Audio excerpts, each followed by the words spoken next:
Hello and welcome to the Embracer Games archive. It's David here behind the camera, and we have Natalia, our chief archivist, and Jukka, our technical engineer. And you are basically the creators of how we register all the objects in the archive. Yes. Yeah. So I thought in this video we can hear how you have planned the work and how it's going, and gave us some updates about what's the status of every object here in the archive. So we work in iteration. It's a word I've learned from you when we started here. So can one of you explain a little bit how we work with the registration? So what we decided on was that we needed to start registering as soon as possible.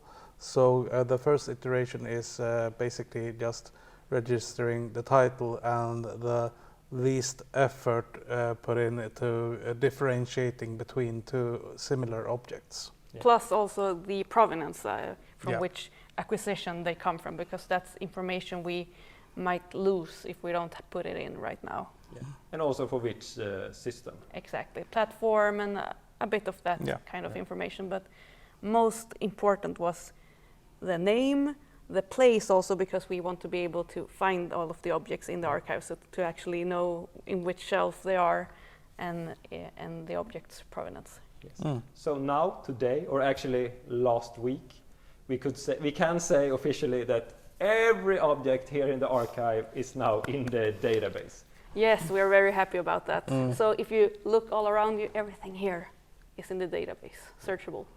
Feels very good. Yes. So that's a big first step for us. But we have also began on iteration 2, which you have planned and we now have implemented and are ongoing with. And what do we do with iteration? What do we do in iteration 2? Yes, what do? We do actually quite a lot of things. This time we actually retrieve the games from, or the objects from the shelves, and the main thing is that we are putting on stickers or labels on each and one of them, because everything here has like an object number, a unique number that's for that object. Can we go and have a look in the email? I think is it the right Amiga row? No, it's not.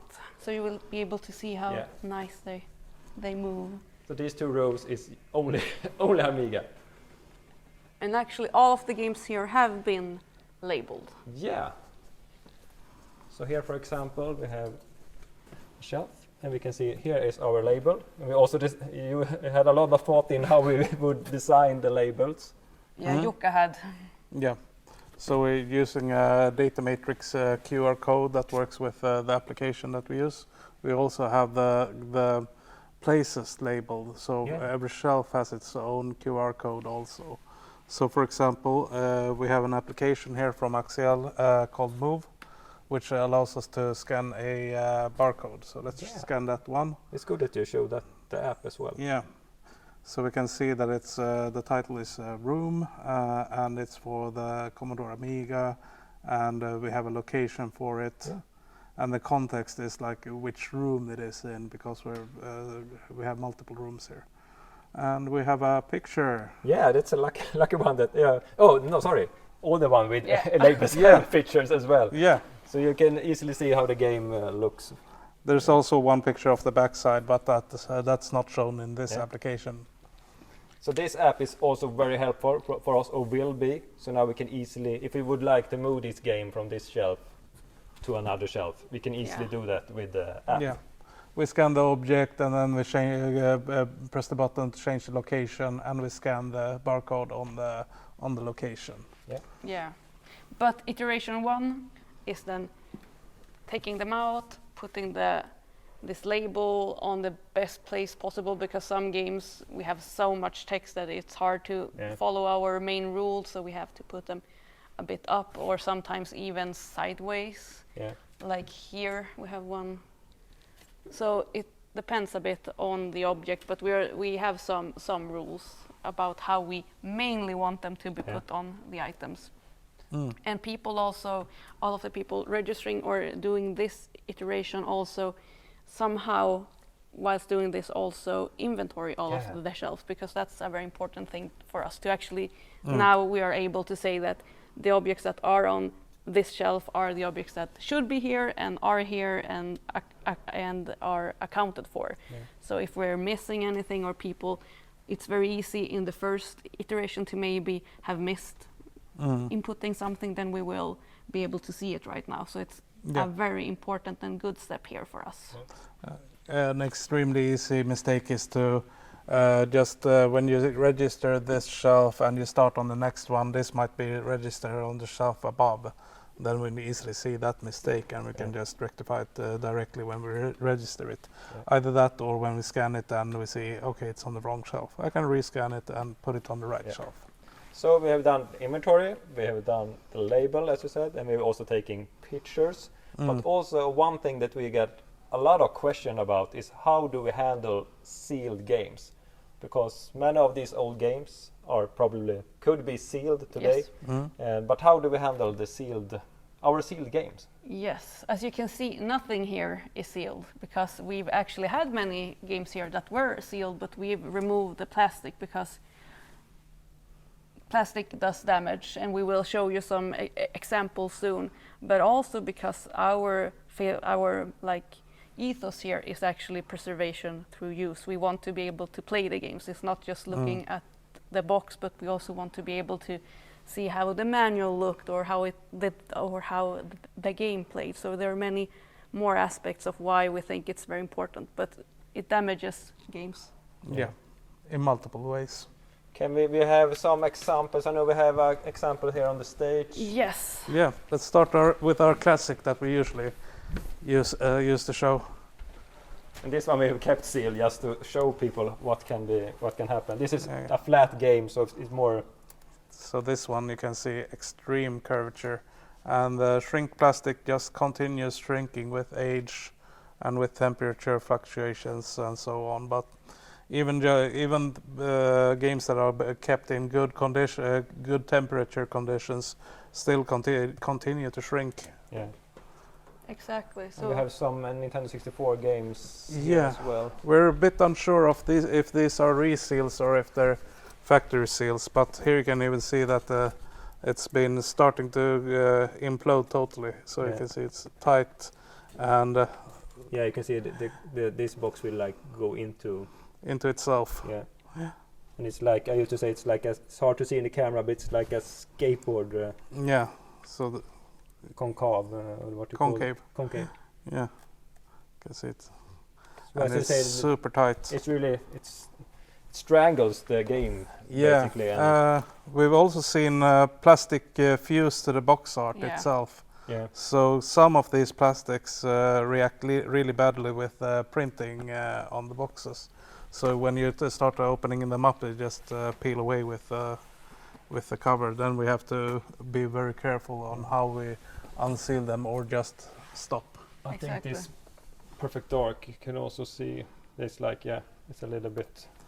Here it's a bit rounded, so it's more rounded in the. We can almost go anywhere here and just take a sealed game. We've seen them deform metal even in some metal boxes. It's very sad. So But we got this. Didn't we get a Tomb Raider game last week? It should be in the Tomb Raider. Shelf. We can show it as a last example. But as I said, there are plenty of them. Yeah. But it's very, very important that plastic also, even though it's not maybe shrink plastic, they can still change everything on the inside. And here you can see how it's getting curved there. We can see here how it's concave. It's hard to pick up, and here you can see it. Yeah, you can really see that it's like 1 centimeter bent down. But also here you can see how it's bent down there. But here it's also getting a little. What's the name when it's concave and Swedish. Exactly. But basically, we are removing all sealed games, all plastic from all sealed games. Exactly. We're also noting this in the database as a side note, so that we know that it's been sealed, that we can say that this is a complete game as it is. And at the same time, we're also, let's say there was a price sticker on this one. We also save the price sticker from it and put it inside the game box so it's saved. So for example, stuff like this. Yeah. This if this would have been on the plastic, then it would be inside the box instead. Yeah. Exactly. We're So- saving everything that can tell more of the story of the game. Like, Yeah. yes, but even games that have plastic that are not shrink plastic, because not all plastics are shrink. Plastic still makes everything on the inside just stay on the inside, and plastics emit off gases and things, and they might change things on the inside. We've been told stories from other museums and archives where people have kept things closed in and how they've actually started almost melting with time. So we really want to make sure that this collection, this archive, has the best possible, So that they keep as long as possible. So, for example, here we have a case protector for this one. So these ones will be removing also, just because it creates basically a microclimate inside of it. So no gases that are released by the plastics can't escape or anything. So we don't know the long-term effects. I mean, this is fine for private collector, but we're thinking multiple years ahead. exactly. We're So we thinking don't know generations. we don't know what happens with it. Same thing with acrylic cases like these. Acrylic in itself, the plastic here might be totally inert and so on, but it's still being glued somehow. We don't know how the glue affects everything inside, and we can't guarantee how it reacts with the content. And also to add, one might wonder, why do we really need labels on every object? And the answer is basically yes, because we have so much objects, and to keep track on the history and know where to put it and locate it, we must have some type of name tag on the object itself. And they are quite small. Yeah. So we really try to make it readable, but still as small as possible. Yeah, and it helps us differentiate from objects that are very much alike. Yeah. So one object is not the same as the other object, even though they might seem at first glance. I was looking at these games here. At first glance, they might look the same, but the other one is the second. It's very hard. Top Gun 2 is very hard to see. But let's say these were the same game and were side by side. The other one might be a PAL version or a later release, and the other one might be NTSC, and so on. So those labels also help us differentiate between seemingly similar objects. But also it will keep us, let us keep all of its history intact, because we might do some preservation work, or they might get borrowed to a museum or anything, and then we will be able to keep track of everything about the life cycle it's had and what it will go through in the future. Yeah. So there are many things. So before we end this video, we have changed locations and we have moved to our workspace area, you can call it, where we do the registration work. And now you sit here, Jukka. Can you explain a little bit how iteration 2 work is handled? So iteration 2, you work with our labels come, and this is for row 13, bay 4, shelf 2, for example. So we can see what titles there are. There's already been a few registered already. Yeah. So we take these wagons basically and take a whole shelf. Yeah. So on the lower end here is handled, and you are working with these games here. So what we do first is clean it with a mixture of isopropyl alcohol and water, if the surface allows it, or else we use a sponge, a dry sponge to clean. This one is starting to get a bit dirty, so we might need to refresh that one soon. After it's been cleaned, we apply the label and we see that the number matches. So for example, for the 3890, and we can see in the database that it checks out. So Cadaver. Cadaver. Cadaver. Cadaver. It's a very good game for Amiga. I played this quite a lot when I was a kid. So now we labeled it. Now we can scan it. So this one has been affixed with a bit of tape here, and we have a stand here, so we can scan it, and we can set it down, and adjust it for the camera. That looks good. Yeah. Take a photo. Yeah. And then same, spin it around. Try to match it up roughly. There we go. Perfect. Yeah. Now it's been registered. And it's also very helpful to see the pictures in the database. Maybe if you update the... we can just update it here. Let's see, we're on the cadaver. And we can just refresh it. And now we have huge amounts of pictures here. Yeah. And we have, let's jump to cadaver. There we have it, yeah. The pictures, yeah. Yeah. There we have it. And we also have the measurement here for knowing approximately how big the object is. Yeah.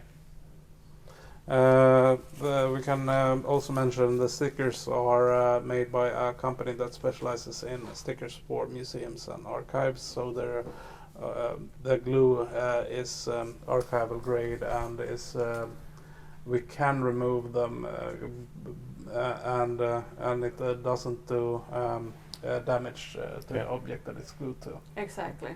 Even though it's hard to remove, of course, but at the same time, it's not a non-damaging glue. Yeah. And if you are doing similar work to what we are doing here and need some help or tips, you are more than welcome to contact us, and we will gladly help you out. We have studied. We have asked many other people Yeah. also because we don't do this by ourselves. We have also networked and asked around. Yeah.